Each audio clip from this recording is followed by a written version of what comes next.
O Instituto Borborema é uma associação educacional sem fins lucrativos. Em Campina Grande promovemos cursos, palestras e concertos presenciais. Também é aqui, no estúdio montado em nossa sede física, que nós gravamos os nossos cursos online e os programas que disponibilizamos gratuitamente na internet. Todas as segundas, quartas e sextas, às 19h30, publicamos vídeo novo no canal do IB no YouTube. Nas sextas-feiras nós temos sempre o Brasil Comentado, um debate independente sobre os principais acontecimentos da semana. Nas segundas e quartas, disponibilizamos lives, aulas, documentários e palestras gratuitas para todos os nossos seguidores.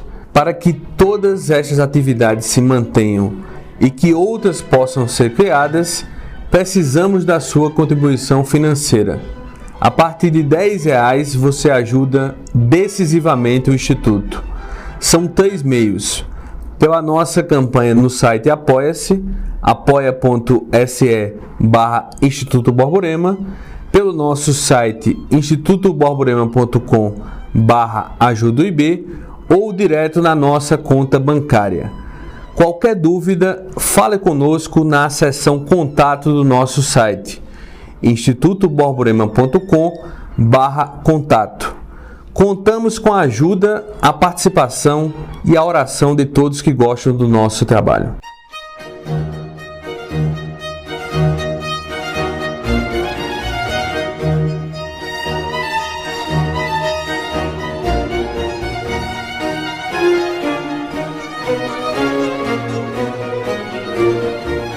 Então, boa noite a todos.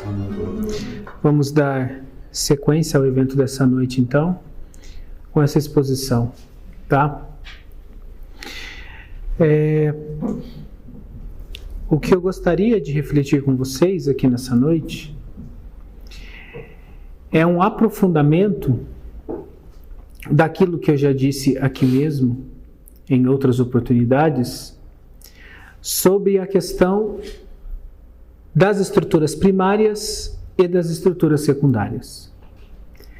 Por que esse tema ele é tão importante de ser tratado, né? De forma que a gente se esforce por sempre estar trazendo ele dentro de uma nova perspectiva. Porque esses dois conceitos, né, que têm uma relação entre si, estruturas primárias e estruturas secundárias, eles, além de explicar muito bem o que está acontecendo na sociedade atualmente, eles também nos dão uma pista do que nós podemos fazer de efetivamente para combater tudo o que está acontecendo, né? É sempre bom a gente ter a seguinte questão em mente, tá? Eu não sei quando cada um de vocês aqui acordou para a vida, né? Se isso foi há 2 anos atrás, se isto foi há 5 anos atrás, se isto foi há 10 anos atrás, se isto foi há 15 anos atrás.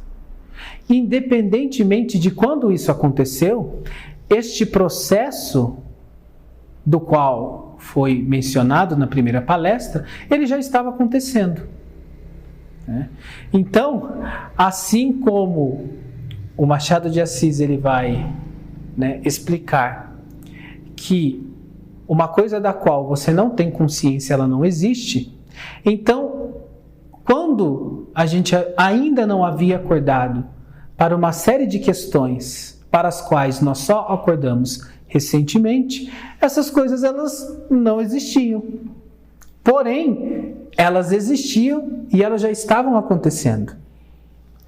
Então, eu vejo muitas vezes que as pessoas, elas têm um desejo de resolver as coisas de uma maneira assim muito imediata. Qual que é o plano? Em 1 ano, para a gente tomar o Brasil. E depois que a gente tomar o Brasil, a gente vai tomar os Estados Unidos.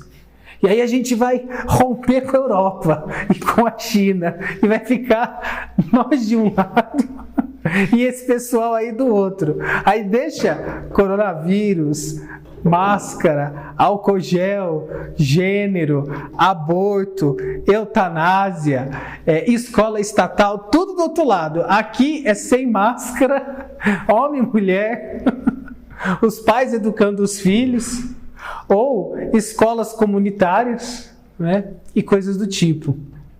Então as pessoas, no fundo, elas querem isso. E quando a gente busca esse tipo de coisa, a gente deveria fazer o seguinte questionamento: será que de fato eu aprendi a realidade do nível como eu acho que eu aprendi? Porque eu fico imaginando como que um sábio ele se porta diante das dificuldades. E não é com imediatismo, não é? Você vê, por exemplo, um retrato disso na vida do Santo Agostinho. O Santo Agostinho, durante o seu episcopado, ele narra uma coisa que é exatamente o oposto do que está acontecendo hoje. Porque o Santo Agostinho, ele começa a narrar o seguinte, ele fala: olha, o mundo está acabando. O Império Romano está ruindo. Os bárbaros estão cada vez mais tomando mais e mais território. O mundo parece que vai cair na barbárie de novo. Só que o evangelho está bombando. Está todo mundo se convertendo. Todo mundo se tornando cristão. Inclusive, eu não sei se vocês conhecem um pouco da história do De Trinitate. O De Trinitate é a obra mais profunda que o Santo Agostinho escreveu. Porque até então ninguém no cristianismo havia feito o que o Santo Agostinho se propôs a fazer. Primeiro, porque você não tinha, talvez, pessoas do nível do Santo Agostinho. E mesmo que você tivesse, o cristianismo, ele estava vivendo uma época de firmar o dogma trinitário. Então, logo no início do cristianismo, veio a heresia ariana. E a heresia ariana, ela pôs em xeque o quê? A divindade de nosso Senhor Jesus Cristo. Ela questionou a divindade de nosso Senhor Jesus Cristo. E para provar que Jesus era, ao mesmo tempo, homem e Deus, foi necessário um grande esforço da igreja. Só que muitos apostataram, muitos caíram na heresia. E por conta disso, o cristianismo quase pereceu. Por conta da heresia ariana.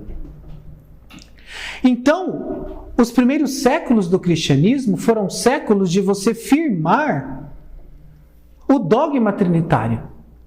Só que quando vem o Santo Agostinho, ele então vai fazer uma teologia sobre a Santíssima Trindade.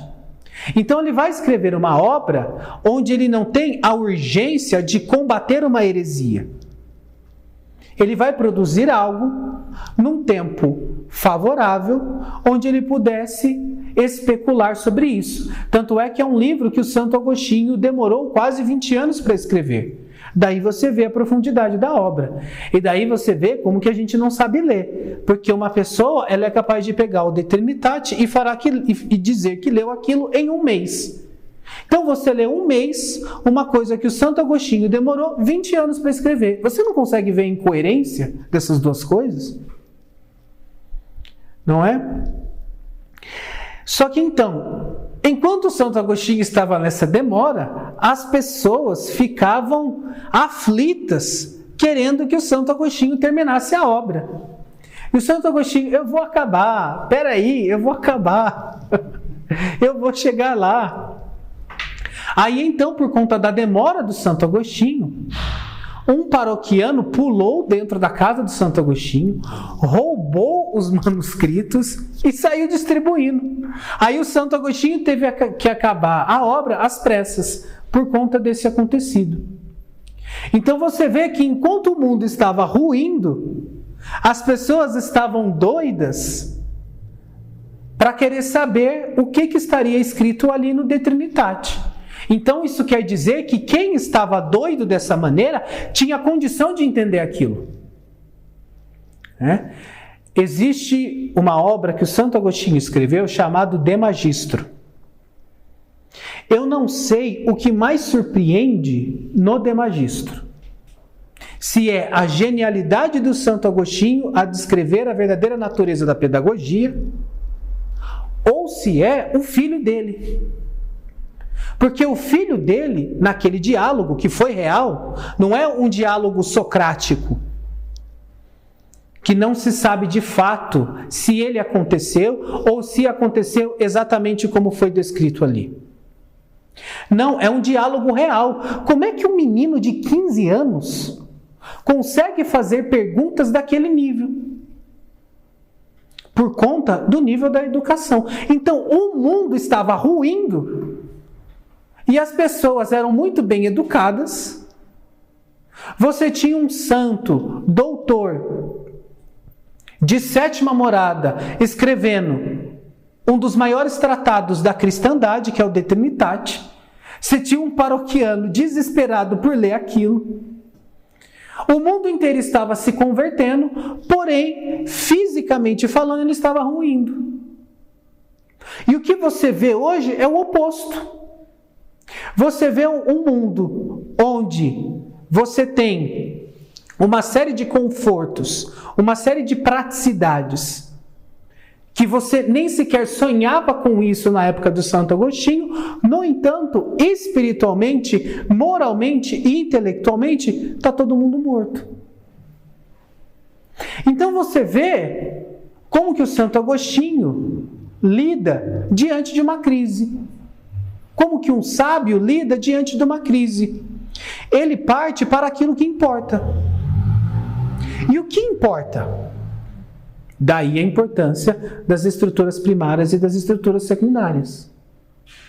Porque isto revela para nós o que de fato importa. Então, só para lembrar, quem não acompanhou as outras palestras, ou se acompanhou, mas já esqueceu, da onde vem esse conceito, estruturas primárias e estruturas secundárias? Isso daí é um termo que começou a ser usado pelos sociólogos no início do século XX. E que quem tornou isso mais público foi um sociólogo chamado Kingsley Davis, em que ele escreveu um livro chamado A Sociedade Humana. E na sociedade humana, o Kingsley Davis diz uma coisa assim, que ajuda a cada um de nós a entender muito o que está acontecendo hoje e o que a gente deve fazer. Ele diz que a sociedade ela é distribuída em 2 tipos de grupos. O que ele chama de estruturas primárias e outros grupos que ele chama de estruturas secundárias. E que esses 2 grupos, eles detêm comportamentos distintos. O primeiro grupo, que é o das estruturas primárias, é aquela estrutura onde cada indivíduo ele é valorizado por quem ele é. Então o teu valor está atrelado à tua pessoa, né? E a gente sempre dá o exemplo disso usando a família. Porque a família, ela é o maior exemplo de estrutura primária que existe. Porque na família, o valor de cada pessoa não é pelo quanto que a pessoa ganha.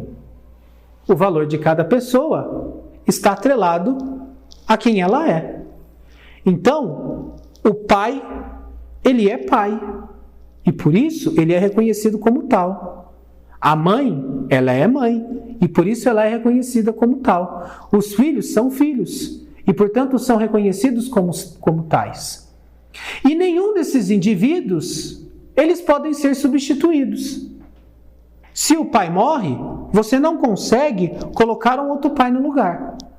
Porque aquela outra pessoa que você colocar no lugar, ela não será o pai daquela família. Ela será uma outra coisa, mas ela não será um pai. A mesma coisa acontece com a mãe. E a mesma coisa acontece com os filhos. A beleza da abertura à vida das famílias católicas é que você vê a riqueza que cada ser humano contém em si. Como que uma criança, ela é assim, absurdamente diferente da outra. Né? Pode parecer na fisionomia, por serem irmãos, mas a personalidade, uma série de preferências daquela criança, propensões daquela criança, são totalmente distintas em cada uma delas. Então, as estruturas primárias, elas valorizam os indivíduos por quem eles são. Já as estruturas secundárias, elas também valorizam os indivíduos, mas não por aquilo que eles são, mas por aquilo que eles são capazes de produzir e entregar. E um grande exemplo de uma estrutura secundária são as empresas. Então, dentro de uma empresa, não tem um pai, não tem uma mãe, não tem filhos. Dentro de uma empresa, tem empregados. E, inclusive, o que a empresa ela faz? Ela dá um número de chapa para cada pessoa. Para deixar muito bem claro que dentro daquela instituição, você não é uma pessoa, você é um número. Você é o 222. Se amanhã a empresa precisar te demitir, não tem problema, porque ela te demite e contrata o 223 pela metade do preço. Não tem problema. É assim que funciona o tratamento das estruturas secundárias. Um outro aspecto das estruturas secundárias e que não existe nas estruturas primárias é o contrato. Então, a relação entre os membros de uma estrutura secundária é uma relação contratual. Você desfez o contrato, cessou a relação. Aquilo simplesmente não existe mais. Nas estruturas primárias você não pode fazer isso. Você não vai fazer um contrato com o seu filho. Olha, filho, assine aqui para você me dar direitos paternos. Isso não existe. Os direitos paternos, eles advêm simplesmente pela existência do teu filho. Isso é aquilo que na filosofia nós chamamos de categoria da relação. É uma relação que se cria quando você tem dois entes distintos. Então, quando você tem um pai e um filho, você estabeleceu uma relação ali. E esta relação, ela é forte. É por isso que a gente usa uma categoria que o Aristóteles usou para descrever, né, os 10 predicamentos do ser. Porque isto é uma realidade, é algo que está presente na estrutura da realidade, diferentemente de um contrato. Um contrato, ele não tem relação direta com a estrutura da realidade. Ele é simplesmente uma relação contratual.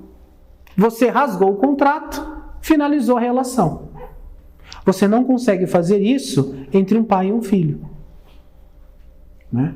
Ainda que uma pessoa se volte contra o seu pai, ou ainda quando um pai se volte contra o seu filho, eles sempre terão esta relação entre eles, de pai e filho. Então daí você vê a força das relações das estruturas primárias e o quão fraco é a relação das estruturas secundárias. Só que um outro ponto interessante é a gente entender o seguinte, que toda esta análise do Kingsley Davis nos ajuda a entender uma coisa, que a sociedade ela estava vindo num passo, num ritmo, onde as instituições tinham como base as estruturas primárias. Então tudo na sociedade era primário. De repente, com o advento do sistema financeiro e com o financiamento de empresas, você começa a ter então uma desestruturação das estruturas primárias e uma proliferação das estruturas secundárias. Então, de repente, a base da sociedade, que era a família, ela deixa de ser a família e ela se torna a economia. Então, o que importa agora para a sociedade não é a família. O que importa agora para a sociedade é a economia. A salvação da sociedade não é a família. A salvação da sociedade é a economia.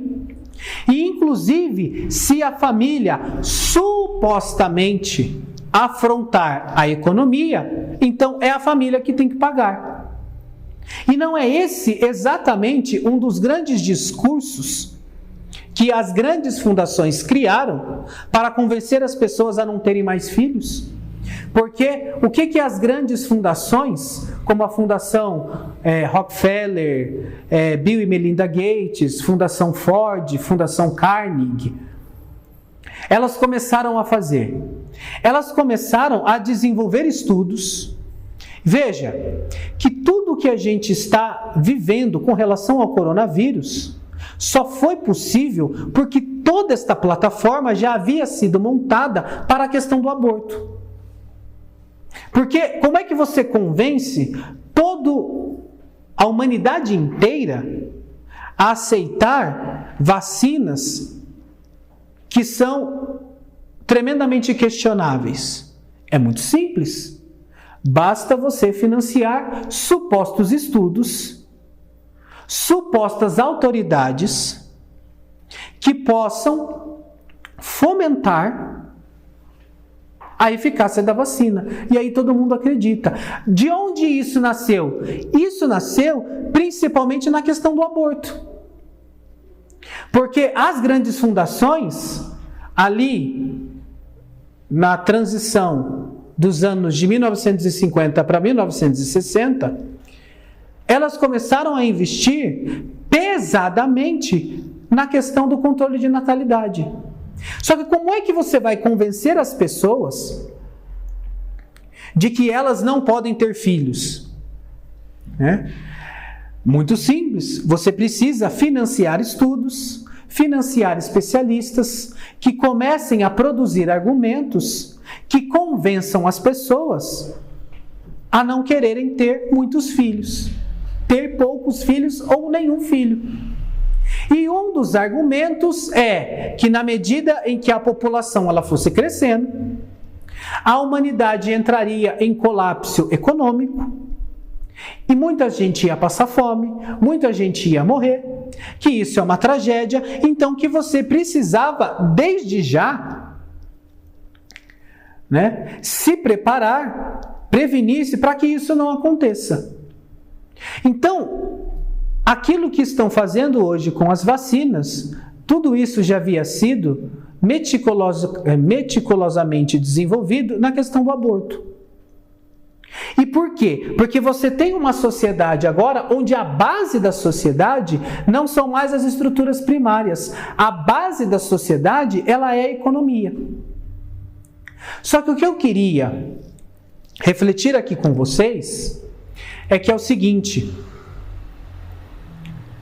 a base da sociedade não é a economia. E a base da sociedade nunca foi a economia. Porque você nem sempre teve a economia capitalista que nós temos nos dias atuais.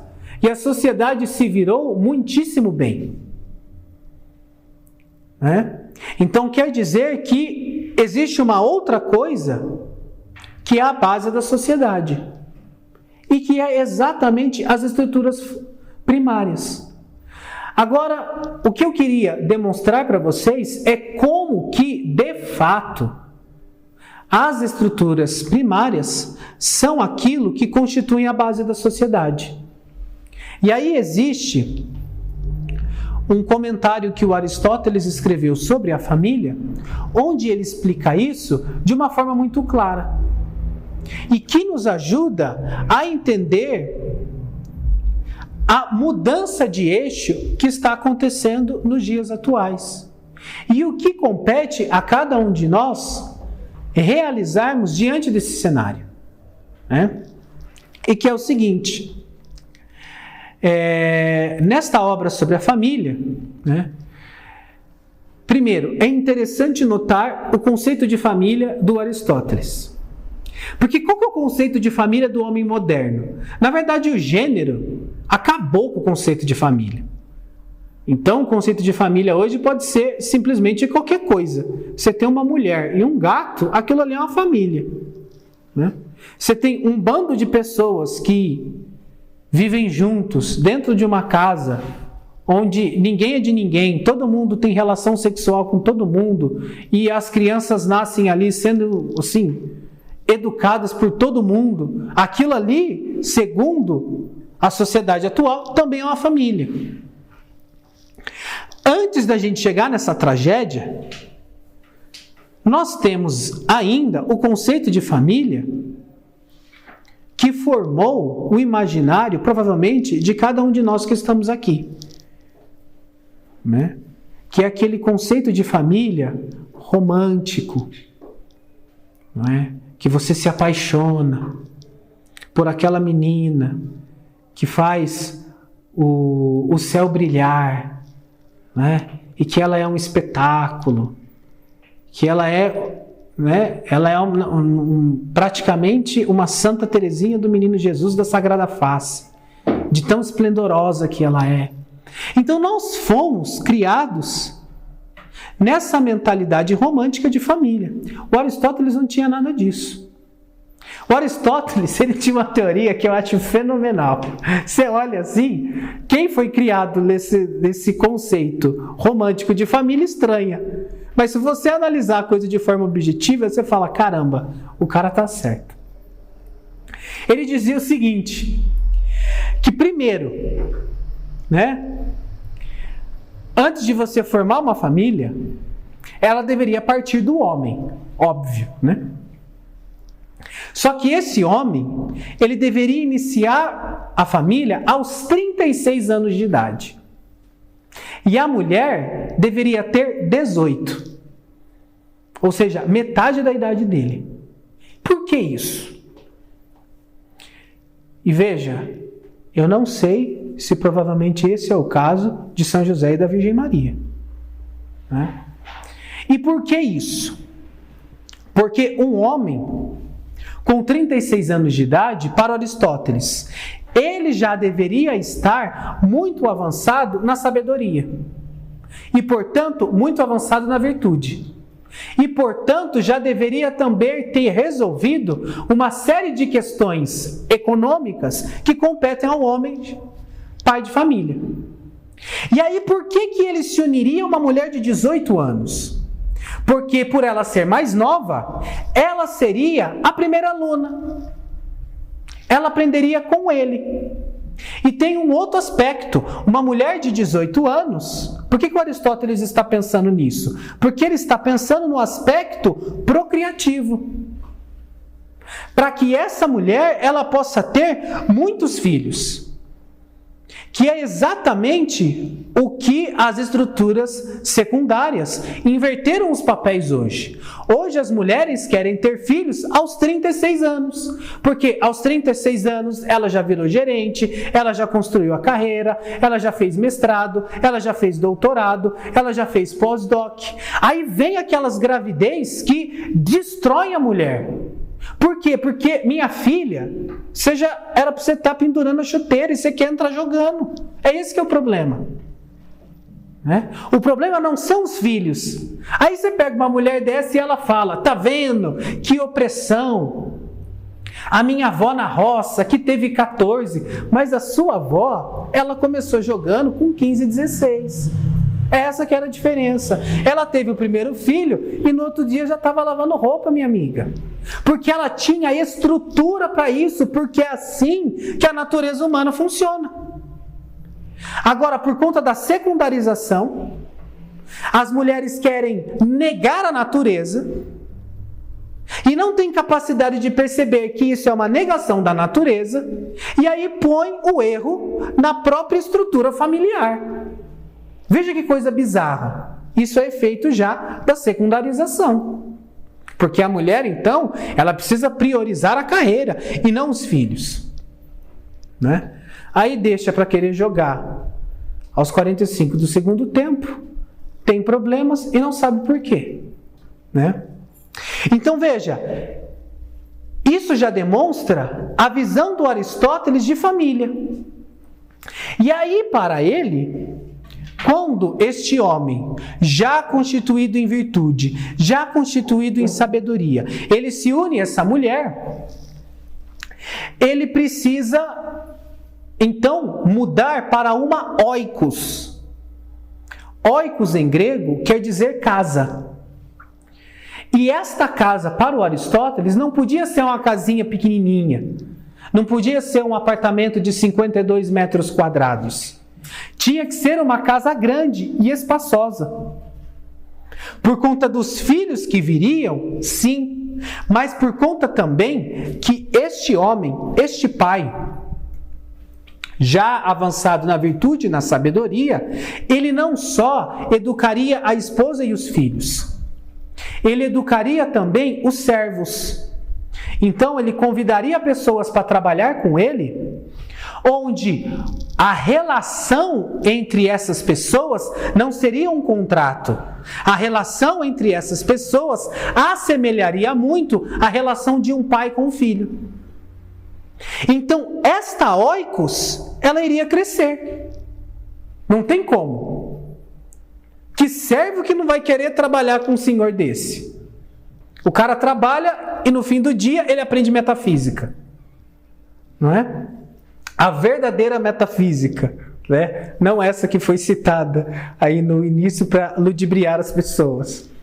Né? A metafísica verdadeiramente do estudo do ser.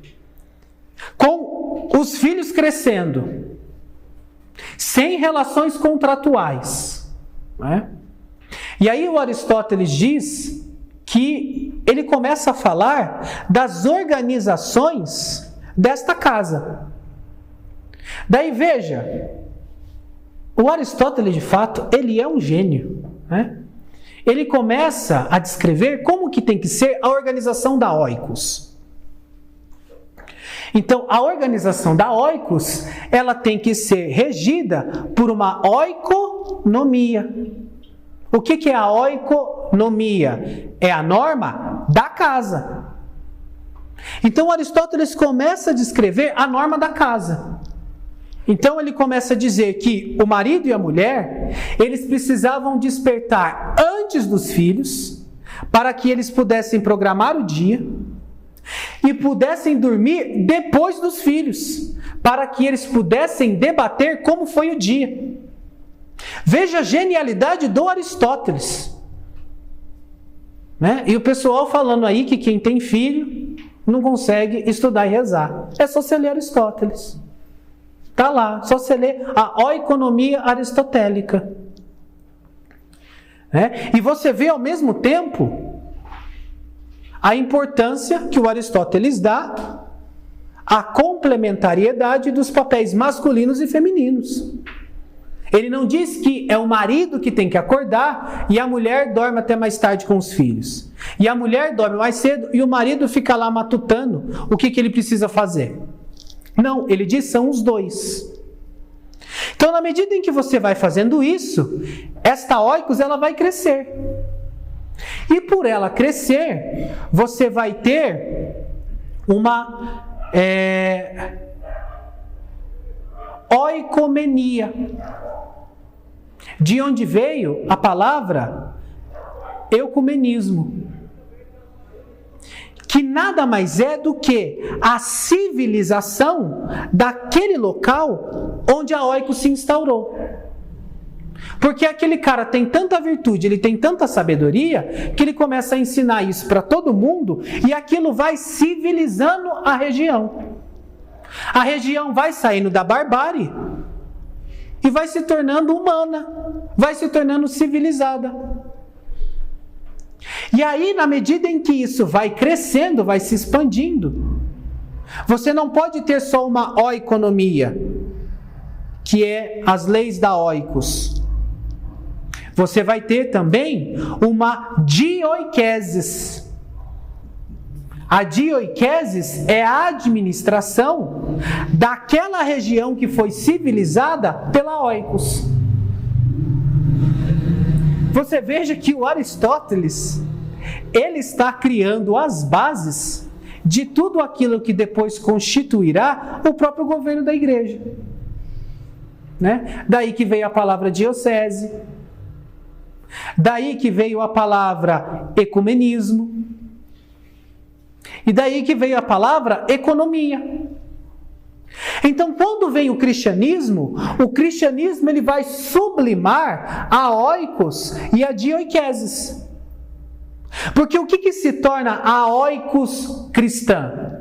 Se tornam os mosteiros, onde você tem a figura do abade, que é o pai espiritual daquele mosteiro, e onde você tem os filhos espirituais daquele abade. E no início do cristianismo, não se escolhia o mosteiro pela ordem. Eu quero ser beneditino, eu quero ser cisterciense. Não, escolhia-se o mosteiro por causa do abade. Eu quero aprender a vida espiritual com aquele abade. E essa mentalidade, inclusive, ela vai repercutir depois do surgimento das universidades. Porque quando surgem as universidades, as pessoas não querem ir àquela universidade. As pessoas querem estudar com Santo Tomás. As pessoas querem estudar com Santo Alberto. As pessoas querem estudar com São Boaventura. Então você vê que a oikos aristotélica, ela é sublimada pelo cristianismo. E ela se torna, então, aquele grande elemento que vai civilizando o mundo. Então, a gente pode dizer, como se houvesse aí 3 etapas civilizatórias. Você tem uma primeira etapa, que é a própria oikos aristotélica, que foi a civilização causada pelos gregos, e depois ela foi difundida pelos romanos, porque o que os romanos fizeram nada mais foi do que serem dominados culturalmente pelos gregos e depois difundir isso. Tamanha é a grandeza da cultura grega, né? Ainda que Virgílio tenha ultrapassado Homero, ele não o teria feito se não existisse Homero, né? Então, você vê que você tem essa primeira etapa no processo de civilização, sempre em torno da estrutura primária. Isso é sublimado pelo cristianismo. E essa segunda etapa de civilização, ela aconteceu muito em torno dos mosteiros. Agora, um modelo de civilização que seria tão potente quanto os mosteiros seriam as universidades, que inclusive no início, elas eram regidas como uma espécie de mosteiro, porque as pessoas procuravam a universidade não pelo diploma, mas pelo mestre, assim como as pessoas procuravam o mosteiro não pela ordem, mas pelo abade. E aquilo ia causando um impacto na sociedade. Mas aí então, por conta da própria decadência da universidade com a inserção do elemento diploma, nós começamos a ter em potência, em germe, toda a loucura do mundo moderno que nós estamos vivendo no mundo atual. E que, inclusive, a raiz dessa loucura é uma revolta contra as estruturas primárias. Por isso que o mundo moderno, ele ataca tão avidamente tudo aquilo que está ligado às estruturas primárias. Basta você ver as ideologias, o aborto, a eutanásia, o gênero. Todas estas coisas, elas têm como finalidade destruir as estruturas primárias. Porque se você destrói as estruturas primárias, aí você não vai ter mais nada. Você não tem oikos, você não tem mosteiro, você não tem universidade, você não tem mais nada.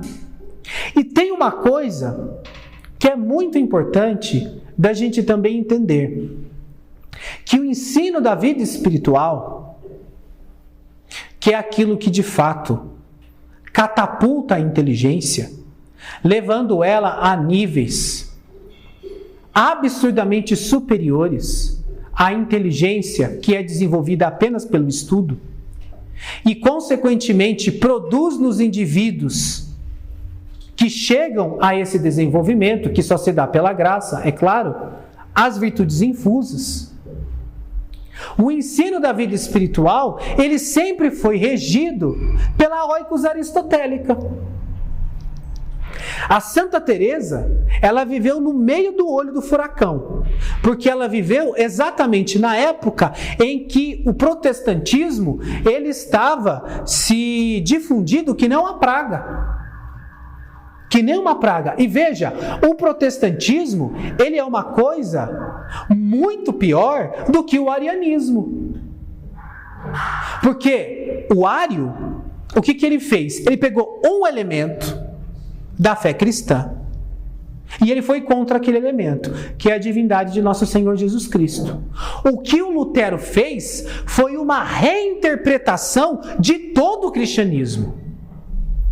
Isto é uma coisa muito mais violenta e, portanto, muito mais desastrosa. Então, a Santa Teresa viveu exatamente nesse momento.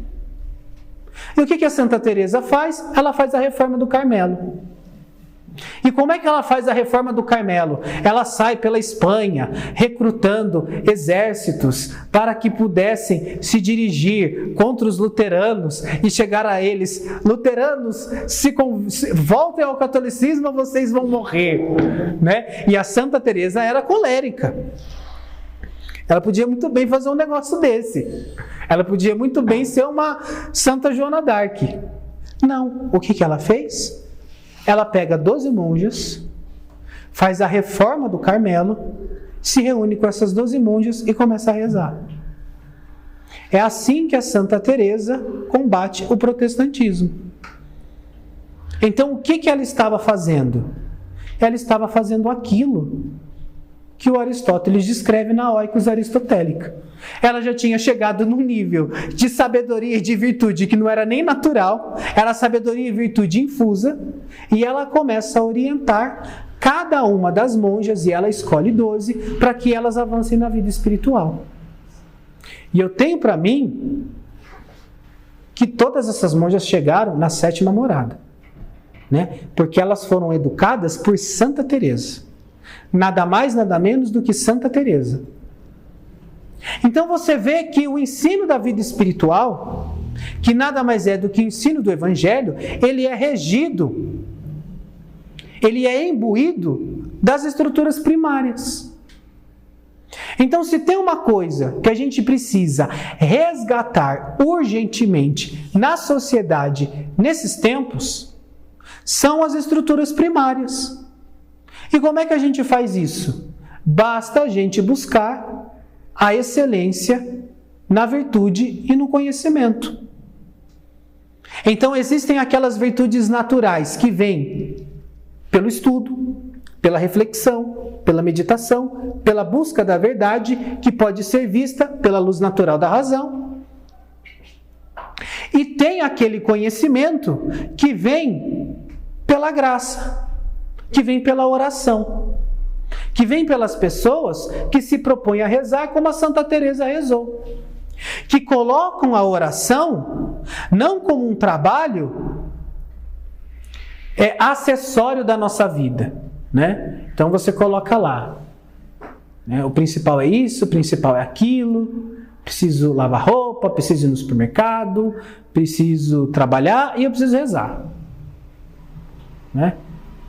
Não colocando as coisas em pé de igualdade, mas colocando a vida espiritual como aquilo de mais importante que tem na nossa vida. E na oikonomia aristotélica ele já deu a deixa. Olha, é antes das crianças dormir, antes das crianças acordarem e depois que as crianças dormir. É isso que você tem que fazer. Depois você vai para a guerra. É fralda, é banho, é birra, é isso, é aquilo, vamos que vamos. E estas crianças que são fruto da tua carne, da união da tua carne com uma outra carne, são essas crianças que você vai orientar na vida espiritual. Se você tiver uma família hoje no Brasil que entenda isso, e que tenha ali seus 7, 8 filhos, e os encaminhe na vida espiritual, está pronto. A cultura da morte está virtualmente vencida. Porque nada supera as virtudes infusas. Nada consegue deter aquilo. E o capeta, ele sabe disso. E ele tanto sabe disso que ele vai na base fundamental disso, que é a família. Por isso a promoção do aborto, por isso a promoção de todas estas coisas que tem por finalidade destruir a família. E aí o pessoal que não estuda, o pessoal que não reflete, o pessoal que não gosta de ir atrás do Aristóteles e do Tomás de Aquino, a hora que vê essa bagunça que está acontecendo, acha que o fim do mundo está contido na vacina. Não, meu filho, o fim do mundo será decretado pela destruição da família. E não, pelo Green Pass, se ele vai surgir ou se ele não vai surgir. Aí o pessoal fica criando essas teorias, É a marca da besta, é aquilo, é isso. Será que vai acabar agora? E meu Deus, fecharam as igrejas, abriram as igrejas. Meu Deus do céu, é o fim do mundo. É só aflição. E aí o que o cara está fazendo? Ele está passando essa aflição para o filho dele, para a esposa dele. Em vez dele entender que se nós estamos em tempos tão trágicos, e nós o estamos, onde as vacinas estão sendo impostas, onde as igrejas estão fechando, onde os sacramentos não estão sendo dados, onde as pessoas estão sendo assassinadas dentro dos hospitais, o que a gente deveria fazer, no mínimo, é evoluir na oração, no mínimo. Depois que a gente evoluir na oração, a gente vai enxergar uma beleza. O que a gente tem que fazer? Mas a questão está em a gente desenvolver dentro das nossas famílias, dentro dos nossos institutos, como acontece aqui, a verdadeira realidade da vida espiritual. E se nós nos abrirmos à ação da graça para isso, eu repito, a cultura da morte, ainda que não agora, mas virtualmente, ela estará decretada ao fracasso. Tá bom? Então, sem mais demoras, porque eu estou percebendo que o meu público está cansado, eu encerro a minha exposição por aqui. Muito obrigado a todos pela atenção.